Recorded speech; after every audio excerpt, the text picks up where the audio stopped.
Hey there friends, it's Missy again. Thanks so much for joining me today. I'm here with a new layout for the Pinkfresh Studio design team, and I'm going to start this page out with this beautiful floral globe cut file.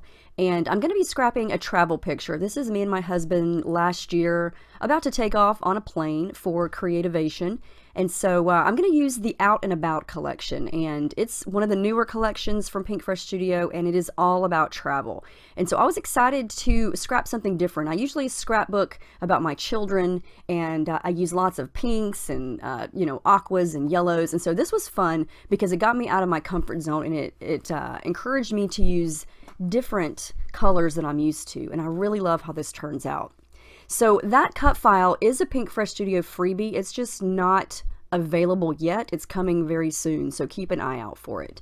So what I thought I would do is use white as my background and cut the globe on white cardstock, and then just add a lot of paint behind the cut file so it would show through.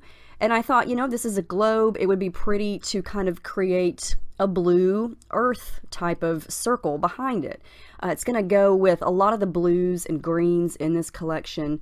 And so that's what I'm going to try to do here. And I'm also going to pull in a lot of the Pinkfresh Studio liquid watercolors. So I'm going to prep the page here. I didn't do any gesso work before I added the paint. I just added that first, and now I'm going to come in with some white gesso to prep everything for the watercolors. And so I'm going to be adding quite a bit of water here, and I want to make sure that all the colors are going to blend and gel well together without soaking right through the paper. And when you add liquid on top of dried acrylic paint, it's kind of a slick surface. It's not the same as gesso.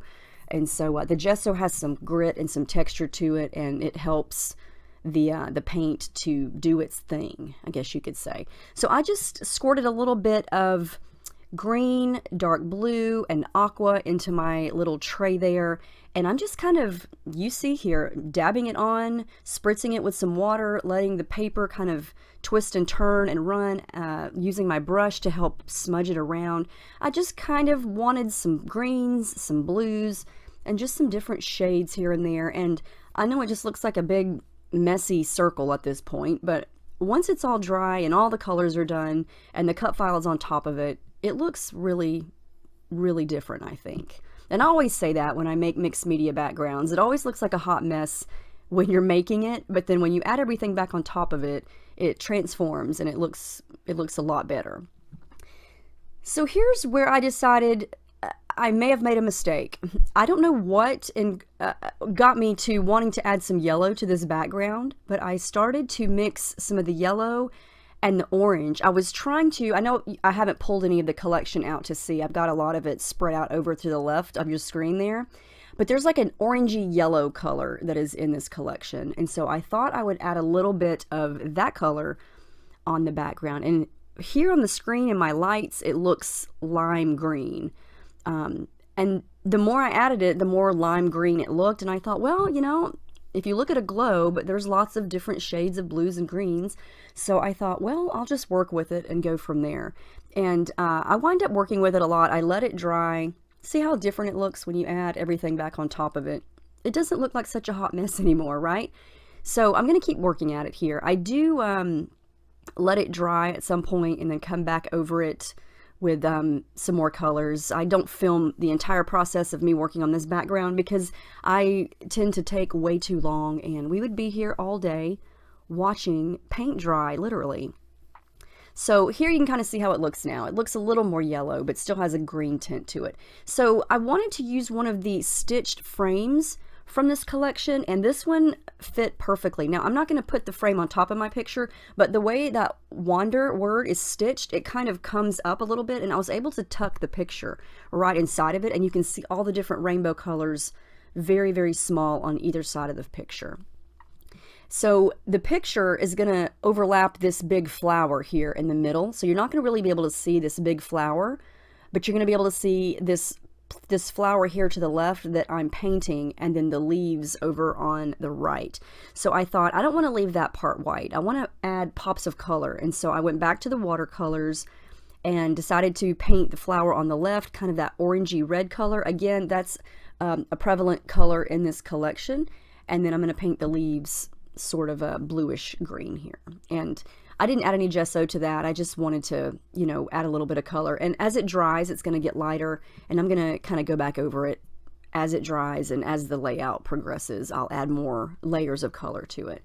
And there's so many cute embellishments. There are die cuts, there are layered stickers here, there are puffy stickers, there are tags, all kinds of cute stuff. 2 sheets of like cardstock stickers, and everything that I picked up just went. It just matched, and it was so hard to pick and choose. And so a lot of this layout is me just trying things out. I knew I wanted a lot of things around the photo, and then I'm going to create another cluster up in the upper left portion where you see that enjoy the journey. But yeah, I'm going to put things on, take things off, and yeah, it was fun to do this because, like I said, it inspired me to go out of my normal girly type of layouts that I normally make, and make more of a gender neutral, I guess you could say, because I hardly ever make masculine pages because I have 2 daughters. And so this was fun to do. Now I'm going to go ahead and glue the photo down. I did add some yellow thread behind there to match that orangey golden yellow color. And then I'm going to very lightly start to glue down the globe. And I like how this is looking. I like cut files like this because, you know, you can make it pretty big like this, and it's going to take up the majority of the page. And this one in particular gives you the perfect spot to put your photo. And, you know, you could back this cut file with different pattern papers and make it really colorful. Lots of different possibilities here. Now I did go through and I picked out several pieces, or a couple pieces, that had airplanes on them because we were about to fly. And, you know, there are embellishments that involve driving and road trips. I think there's even things on here for a train, all kinds of ways to, you know, for transportation. And so I tried to incorporate the things that had a plane on it. And then I noticed there are tons of circle elements. And since the globe is a circle, I thought, well, I'll just create a little circle cluster up at the top. And I'm trying to pull all of the main colors. I want something yellow, something aqua, something red. And I'm just, like I said, I put something here, I try it, I put it back, I try something else. Everything just, it was hard to pick. It was hard to pick. I'm going to use another little circle right there to the right of the photo. And it says something about exploring, I think. And that's a puffy sticker. And I'm going to come back in with some of the yellow thread to tie that into the thread that I've got by the photo there. And again, that just adds another pop of that yellow color, adds some texture and some interest. And, you know, I like the thread because it just kind of adds to the messy factor. I like those messy backgrounds, and just kind of adds to that. Now I'm going to come in with a different color here. This is an aqua color, and I'm going to tuck that in those leaves over there on the right. And something, I know I've said this before, but I love about cut files that have leaves or flowers, and when you paint them like this, you see how the leaves are curling up? They just do that because it's paper, and I added water to it, and it's perfect for leaves and flowers because they just curl up and they look so dimensional, and they, you know, look a little more realistic and create lots of depth. And it's perfect because that's one of my favorite things about those type of cut files. Don't want to glue it down completely flat. So that's where I came back in with some more of the watercolor to add some deeper color onto that flower and those leaves. I added some more aqua thread up into the little cluster there. There's some arrows, and I like the way the arrow was kind of pointing in the same way as the plane. And again, that adds that pop of aqua in that area. And then this is a little sticker tab that says, "You are here." More circles are going to go here to the left.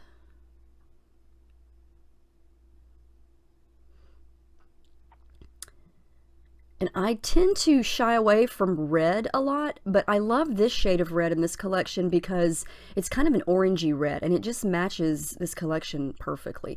Now for my title, I found this word fly. It's on one of the tags, and I just decided to cut it out instead of use it as an actual tag because I wanted something along the lines of having to do with flying or airplane or air.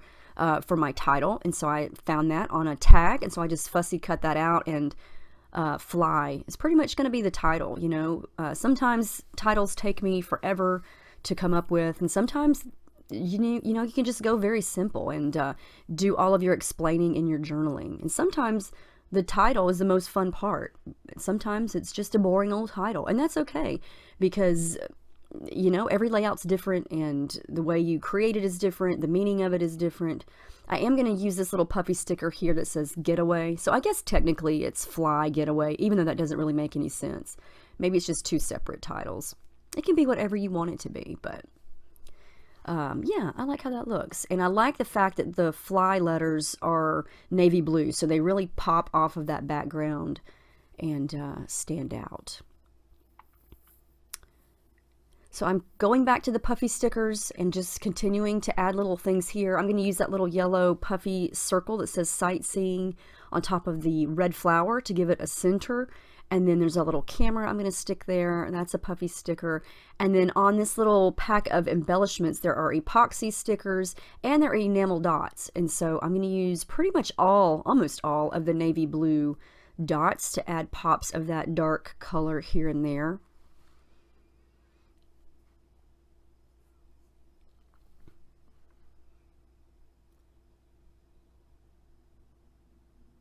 I'm getting close to being finished here. I do decide to add some splatters of the dark navy blue, so I mixed some of the royal blue watercolor with black, and that created the perfect navy blue color. So I'm just going to very carefully splatter that down. Miraculously, I did not get any on my photo, which is rare. And then the last thing I'm going to do is come in with my ruler and draw some lines and add my journaling, and I think that's going to wrap it up. Here comes the final layout.